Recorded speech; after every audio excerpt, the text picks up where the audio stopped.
Well, good evening, everyone. I am Maya Engel, live in our digital studio, joined by our very own chief meteorologist, Joe Charlevoix. We hope you all are having a wonderful night. We're just popping on here real quick because, of course, the big weather story today and this week has been the lead up to Hurricane Idalia, which is expected to make landfall in Florida tomorrow morning. So, just for more details on the hurricane, its path, Joe's going to talk about that. If you do have any questions about the hurricane, or just really any weather questions in general that you want Joe to answer, you can leave a comment and we will try to answer all your questions. But Joe, do you want to just start off by talking about Idalia's path?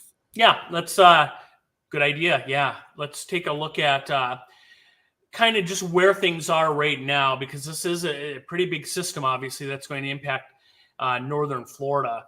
So we'll start off. Let me find my graphics here. There we are.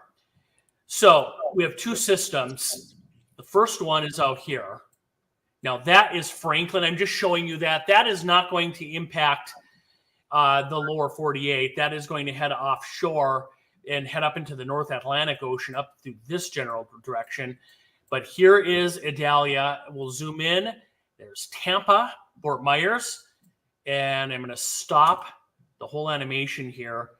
And Idalia right now, the center of this, let me draw this in. This is interesting. So Tampa's right there. This is a solid, the eye of this is about 128, and change miles offshore of Tampa, Clearwater, Anna Maria Island, Bradenton, Sarasota, if you're familiar with that region of Florida. I know a lot of folks here in northern Michigan have property in Florida or winter there. And so that's about 120 miles offshore. Here's the latest information coming in, and let me pull up Idalia. By the way, Maya, you found out it is Idalia, the pronunciation. Yep, had to Google it because I know we were hearing a lot of different pronunciations. It's an interesting name for sure. Yeah, it is. So there it is. It's Category 2 hurricane. Winds are 105. That's not around the entire system here, but winds are at 105 miles per hour at this point, and that is kind of, right around the very center of the storm in through here. As you get further away, the wind drastically drops off. Movement right now is north, and you can see it's 150, the official reading, 155 miles west-southwest of Tampa. I'm going to take the satellite imagery off here. These are hurricane warnings in the red, watches in the little lighter shade of red. And here is the path now that they are expecting Idalia to take. So I'm going to run this out right there. Let me drop this off too. A lot of different buttons I got to push here. Okay. So there it is. We're going to zoom in a little closer. By 2 o'clock tonight, which is 7 hours from now, this should be a Category 3 hurricane right there. And then we'll zoom in by tomorrow morning or tomorrow afternoon at 2 o'clock. The wind should be down to 85 because as this moves on shore, it is going to rapidly weaken as you get into southern Georgia here. But this is about where landfall is going to be, right in here. I know you kind of look at this. It's actually kind of a more rural area of Florida between the Panhandle and, of course, the Metro Tampa area. But that's where we could see winds of up to 120 miles per hour when it makes landfall. And then we'll follow this out. It will weaken into a tropical storm by tomorrow night in South Carolina, and then it'll spin offshore and weaken as we get into the weekend right offshore of Florida. That gives you a little bit of an idea on Idalia. Here's a look at radar right now too. So kind of easy to see the eye right there spinning away for the last hour or so. There it is. There's the bigger picture. There's Tampa as this continues to move on shore. A lot of evacuations in effect for areas here to the north. And again, if you're wondering when this will make landfall, it looks like it's going to be sometime tomorrow morning in that part of Florida. One more thing. Let's look at Tampa right now. Our weather cameras. There it is. Doesn't look too bad. Keep in mind, too, Tampa, notice the wind's only 14 miles per hour right now at the airport. Tampa's not going to get the brunt of this. This will be well north. of the Tampa area, although they will get a lot of wind and quite a bit of rain out of this. Anything, Maya? Do we have any questions here? I'm taking a look here. Yeah, John writing in. Yep. Yeah, certainly a lot of waves with this as well. So, last year we had Ian, Maya in September, which hit the Fort Myers area. This will probably be a little weaker than that, and thankfully, not that you want to make landfall anywhere, but it should be in a little more of a more rural area. Yeah. And of course, Ian was a Category 5 hurricane, so Idalia is just supposed to not be any higher than Category 3, right? At this point, it looks like a Category 3, 2 to 3, most likely, as it makes landfall in Florida. The one thing, too, some people have written in about this is the moon. The moon is full, I believe, either tonight or tomorrow night. So when you have a full moon, it's the gravitational pull of the moon, so that you typically have higher tides.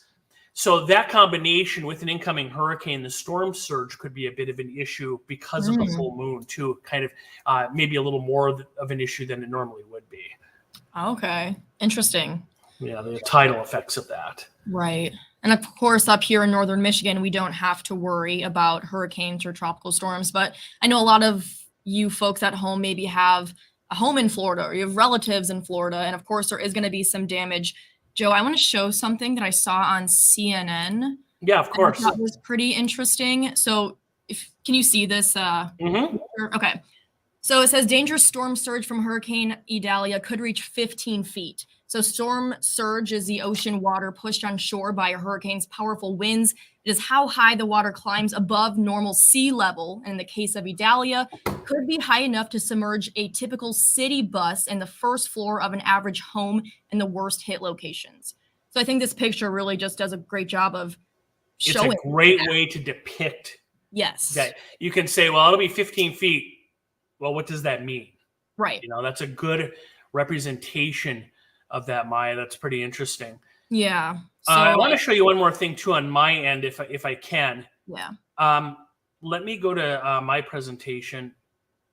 Let me see. So can you see the wind forecast there? Yep, peak wind. So this is just a forecast on the wind. Watch up in this area. See, so if you go up north of Tampa, where you see Perry and Fish Creek, that's kind of where this is going to make landfall. I'll run this out. So these are the winds tonight, 4, 5, 6, 7 o'clock. These are the peak wind gusts. Look at by 7 a.m. there at Fish Creek. Wow, 100 miles per hour.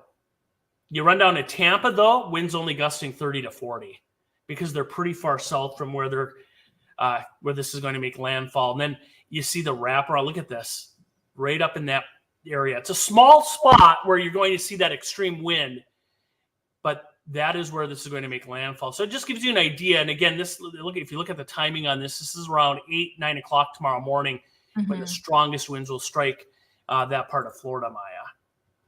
So Tony just asked, when is this supposed to make landfall? It will be around that time. Yeah, I mean, based on this projection, and that's one model suggestion, but we're kind of grasping at straws here. 7, 8, 9 o'clock tomorrow morning, most likely in that part of Florida.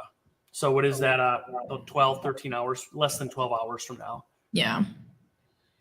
Let's see. Just going over a few questions here.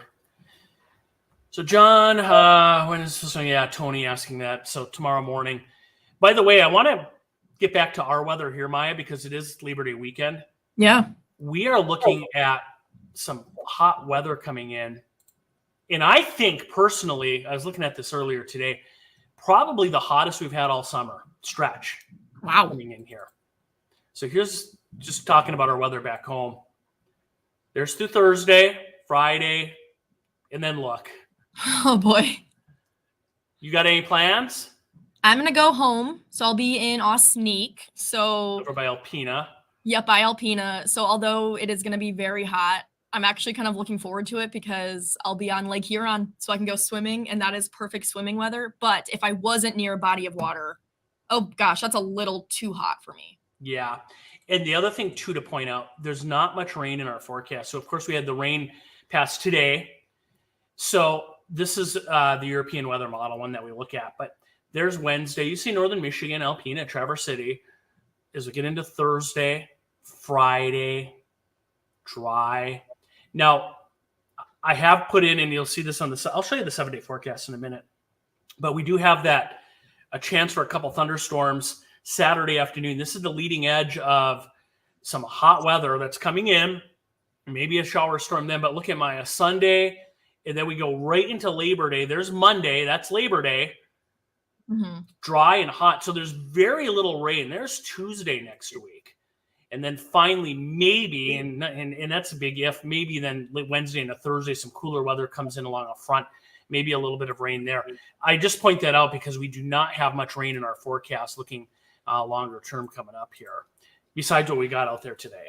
And it really didn't seem like we got too much today because at least here in Traverse City, it was so on and off that it didn't seem like much altogether. No, and we really didn't. I think most spots saw maybe a 10th, quarter inch of rain total. So any other questions? Well, I guess at this point, Joe, are we in need of more rain? Yeah. Yeah. Glad you brought that up. So the drought monitor, which is updated every Thursday, different agencies put this together. There's what it looks like now. This is a little better than it was a few days ago or a couple weeks ago, because we have had some rain, some storms. Parts of Wisconsin, extreme drought conditions. And back in northern Michigan, we did have parts of our area under a severe drought too, but that has been removed. But this is the area that really needs the rain the most.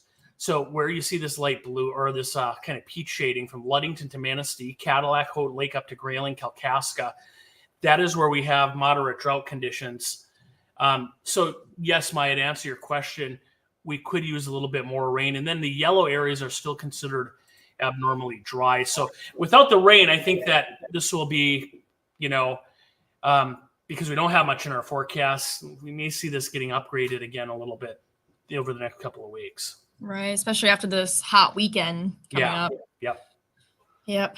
Well, if you folks have any other questions, send them our way right now.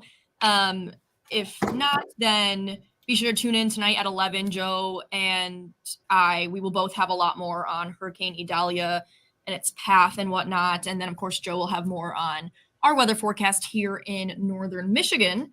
So be sure to tune in then. By the way, I want to thank John for tuning in. He's a good viewer of ours. Yep. John Washburn, and then Kristen too. That's awesome. So thank you folks for tuning in, and hopefully we'll see you all back here, not here, but on Up North Live News at 11. We will be here, right, Maya? We will be here. You will be there. I will be there too. Not in our digital studio, in our actual studio. Yeah. All right. Thanks, Maya. Yep. All right. Take care, everyone. See you at 11.